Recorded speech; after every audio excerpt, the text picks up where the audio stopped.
Tere ja alustame siis järgmise loenguga, milleks on sidevõrk. Ja see on niisugune üldine sidevõrgu tutvustus ja juba ka väikene edasiminek. Räägime siin OSI võrgumudelist ja nii edasi, mismoodi, millest ta koosneb.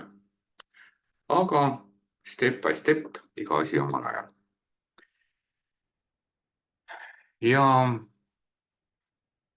võrk koosneb ju kahest või rohkemast seadmest, mis on üksteisega ühendatud nii riistvaraliselt kui ka tarkvaraliselt, võimaldades neil vahetada informatsiooni omavahel ja ka teiste seadmetega. See on mehhanism, mis võimaldab hajutatud sideseadmetel ja nende kasutajatel jagada omavahel ressurssi. Tööstuslikud sidevõrgud on moodustatud järgmistel eesmärkidel. Andmevahetus kahe erineva seadme vahel, ühiste jagatud ressursside kasutamine, seadmed, tarkvara ja informatsioon ja hajus andmetöötlus ehk erinevad seadmed, mis töötlevad andmeosasid, mis on tihti salvestatud teistes seadmetes, mitte neis endis. Kõige lihtsam füüsiline sidevõrk süsteem kahe teineteisest kaugel asuva arvuti vahel on, kunagi oli sellest telefoniliin, mõlemal otsas oli 2 modemit. Modem oli seade, mis edastas andmeid telefoniliini kaudu ja tagasi. Tänapäeval piisab võrgukaablist ja mõlemas arvutis olevast võrgukaardist. Teoreetiliselt, kui need saaks ilusti ära ühendada, siis võiks ju kahe arvuti vaheline side toimida. Kui te lihtsalt sellise ühenduse teete, siis võib juhtuda paraku, et see ühendus ei toimi. Ja selleks on vaja see, et mõlemad seadmed saaksid teineteisest aru. Kuidas seadmed teineteisest aru saavad?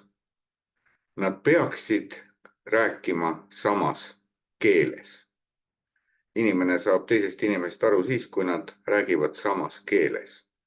Nad kasutavad samat keelt. Arvutite jaoks on vaja, et nad kasutaksid sama protokolli, mis peaks erinevate seadmete ja programmide vahelist informatsioonivahetust võimaldama.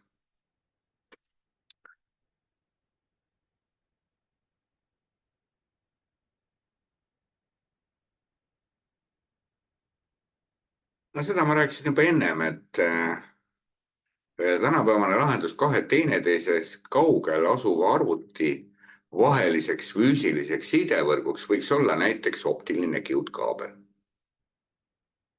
või internetipõhise VPN-ühenduse kasutamine. Kõige lihtsam ongi just see, et kasutame VPN-ühendust. Mõlemad arvutid on internetis. Aga miks VPN-i? Me mingis kursusel jõuame ka VPN-ist rääkida lähemalt. See on rohkem see turvalisuse pool. Et VPN-ühendus krüpteerib andmeid ja edastab need avaliku interneti kaudu turvaliselt.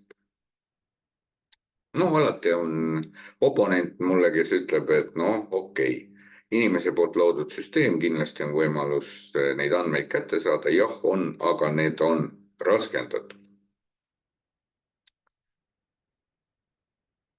Optiline kiudkaabel kasutab ju valgusimpulssi andmete edastamiseks, pakkudes suuremat ribalaiust, tunduvalt väiksemat viivitust võrreldes traditsioonilise vastkaabliga.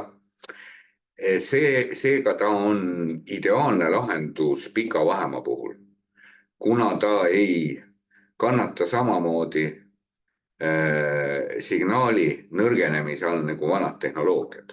Et vanadel tehnoloogiatel, vaskkaabli tehnoloogiatel on põhihäda selles, et see signaal hakkab, mida pikem on kaabel, hakkab sumbuma. Nii et jah, see on nüüd kõige lihtsam variant. Ja kuidas luuakse riistvaraline ühendus võrgus olevate seadmetega? Riistvaraline ühendus üksikute arvutite ja kontrollerite ja teiste võrku kuuluvate seadmete vahel luuakse ju kaablitega, milleks, nagu me ennem rääkisime, on koksiaalkaabel, keerutatud juhtmepaar, valguskaabel või mõni traadita tehnoloogia, IRDA, Bluetooth, Wi-Fi, neid on erinevaid variante, aga neid me kõike vaatame. Aga nagu ennemgi sai mainitud, peame kasutama ka õigeid protokolle. Ja võrgusisene andmeülekanne on määratud reeglina erireeglite poolt, mida nimetatakse võrguprotokollideks. Nendeks on TCP/IP, NetPUI, Apple Talk, PPTP, DHCP ja nii edasi. Nii et kõiki neid me natukene vaatame ja üritame endale aja jooksul selgeks teha. Ja paraku, kui kellelgi tekib kohe küsimus, tahab teada, mis see on, selleks on olemas meil kõikevõimas internet, saate te selle info ka sealt kohe kätte. Võrgutüübid. Noh, jah, siin on nüüd see hea teema, et on sellist 4 võrgutüüpe ja jaotusi. Me vaatame siin just tänu sellele, et see annab meile äkki mingisuguse parem arusaamise üldse, mis asi on see arvutivõrk ja kõik sellised toredad asjad. Ja on 4 võrgutüüpi. On LAN-võrk ehk andmeside kohtvõrk, kohalik arvutivõrk, mille peal töötab individuaalne organisatsioon ja see asub ühes või mitmes kõrvuti asetsevas hoones. MAN ehk Metropolitan Area Network on linnavõrk ja katab asustatud piirkonna või suure hoone, mida jagab hulk organisatsioone. WAN ehk Wide Area Network on lai võrk ehk globaalne võrk, mis rakendab erinevates geograafilistes punktides asuvate arvutite ühendamiseks kiiret kaugsidet või satelliite. Ja SAN Storage Area Network on kettavõrk, andmesalvestusvõrk, mida kasutatakse suurte andmemassiivide ühendamiseks serverikimpu. Ja seda viimast võrku siis kasutatakse serverikeskustes, kus on suured andmemassiivid ja nende vaheliseks ühenduseks. Võite ette arvata, et nad peavad kantama väga suurt koormust. Ja kuidas siis see esimene variant, et me rohkem vaatame seda LAN-võrku, on siis, kuidas tema jaotatakse. Üks võimalus on jaotus võrdõiguslikkuse ligipääsuga võrk ja klient-server tüüpi võrk. Võrdõiguslikkuse ligipääsuga võrgus on igal võrguseadmel teiste seadmetega identne autoritseerimine. Klient-server tüüpi võrgu puhul määrab server teiste võrgus osalejate ligipääsu autoriseerimise juhul, kui arvuti kliendi poolt on olemas vastav taotlus. Tööstusliku tüüpi võrk on tihti kombinatsioon mõlemat tüüpi võrgust. võrdõigusliku ligipääsu võrk. Seda tüüpi võrkudes on kõik seadmed, sideseadmed võrdsed ja teatud ajahetkel võib sama seade tegutseda serverina, järgmisel hetkel aga kliendina.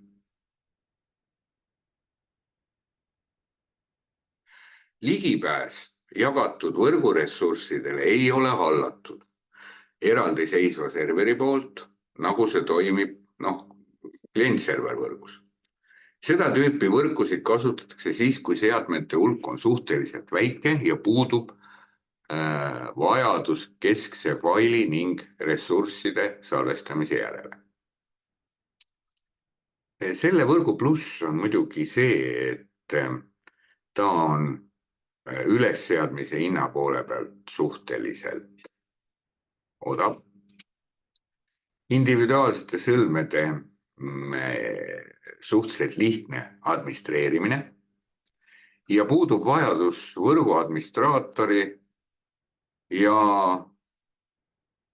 häälestamise eest vastutava süsteemi administraatori järele. Puhas kokkuhoid palgas. Aga teistpidi, ega seda väga palju ei kasutata. Klient-server tüüpi võrk on individuaalsete masinate eesmärk algusest peale fikseeritud. Võrku kuuluvatele tööjaamadele jagab ligipääsu õigusi nende ressurssidele ja teenustele üks või mitu serverit, faile ja rakendusi, millele pääsevad kõik seadmed ligi, hoitakse reeglina serveris. Andmekaitse tase kindlustatakse võrgus ressursside prioriteetide kasutamise abil. Sellist tüüpi võrgud on kindlasti kiiremad kui võrdõigusliku ligipääsu võrgud ja võimaldavad lisada rohkem seadmeid.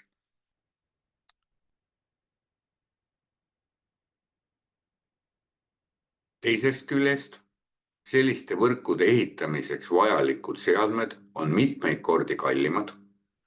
Vaja on palgata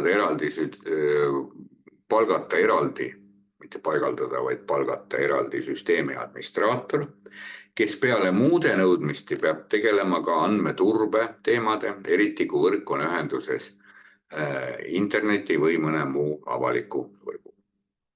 Nii et jah, tegelikult väga kasutatav süsteem. Nii, ja siis on olemas liittüüpi võrgud. Sellist tüüpi võrgud on kombinatsioon kahest ülalkirjeldatud tüübist.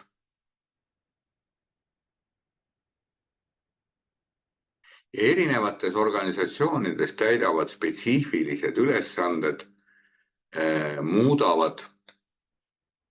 täidetavad spetsiifilised ülesanded muudavad liitvõrkude kasutamise konkreetsete nõudmiste täitmisel kõige eelistatavamaks. Siin pildi peal on ka näha, et on kindel osa võrguseadmetest kuuluvad ühte töögruppi, moodustavad võrdõiguslikkuse ligipääsu võrgu, milles jagatakse ühiseid ressursse ilma serverita, eriti tööstuspoole peal. Samal ajal need seadmed ühenduses ka serveriga, mis on osa klient-server tüüpi võrgust. Seega ühelt poolt kontrollib server kõige olulisemaid ressursse, mis on vaja kogu võrk, teiselt poolt aga ei jaota see ressursse nende seadmete juhtimiseks, mis on vajalikud võrdõiguslikkuse ligipääsu võrku ühendatud töögruppi kuuluvate arvutite tööks. Nii et sellist hübriidvarianti kasutatakse.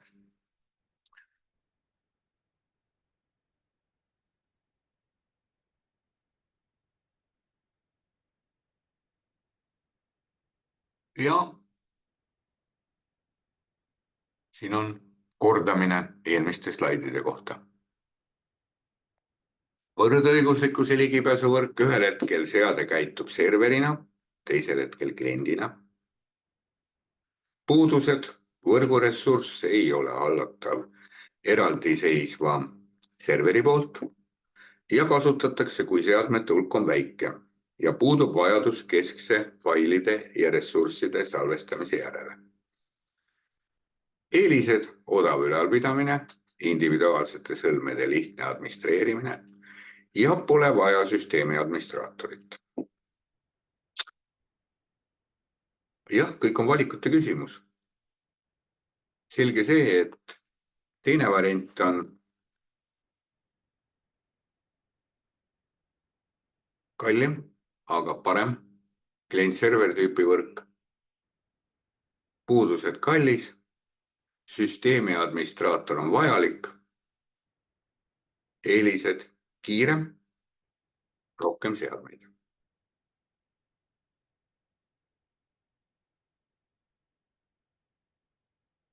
Nii, aga kuidas on? Kas hakkab veel segasemaks minema? No ma ei usu. Nii et selles suhtes see on ka selle võrgu osa kohta, teise osa kohta praegu kõik. Ja järgmisena või järgmise teema on võrgutopoloogia ja mudelid ja sellega me murrame pead juba järgmise teema juures. Selleks korraks